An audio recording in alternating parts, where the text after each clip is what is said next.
Тази година, както и другите години, го посрещаме с много настроение, с много работа, с желание да бъдат решени проблемите, които стоят пред Монтана и пред България, дори в годините на икономическа криза, с много гости отблизо и далеч, с много настроение и с много оптимизъм за утрешния ден на Монтана.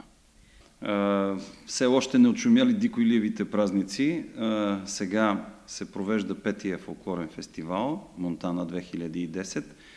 Тази година различното е, че имаме гости от 3 континента. От Азия, това е групата Nexus от Йордания, група Мион от Гана, Африка, както и танцови състави и групи от Македония, от Сърбия и от Украйна. Едната част от празниците е свързана с фолклорния фестивал. От друга страна имаше съпътстваща изложба за киноложка изложба, която се проведе днес.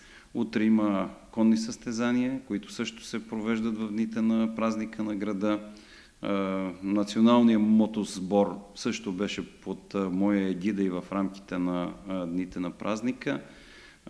Освен всичките тези изяви и гости, искам да кажа, че ще имаме сериозно чуждестранно присъствие от побратимените ни градове.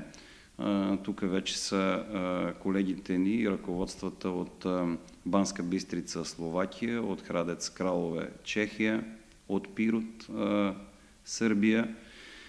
Тук ще бъдат посланниците на Индонезия, негово превъзходителство Инкириванг и посланник Чънг на Корея. Следващия месец ще бъдем посетени от делегация на Ноузли, Англия, с която наскоро подписахме договор и също така разменяме групи и делегации на млади хора. С една дума, в тази седмица ще има много настроение, ще има, надявам се, много празнично настроение, за да могат хората така да вземат частица от този празник за себе си. Всички българи се нуждаем от повече дух, не само монтанчани, но искам да кажа, че първите 10 години, това десетилетие на 21 век е едно много динамично и много успешно десетилетие за Монтана, въпреки катаклизмите в различни периоди от кризи, които идват и си заминават, но необходимостта от решаване на проблемите на хората остава.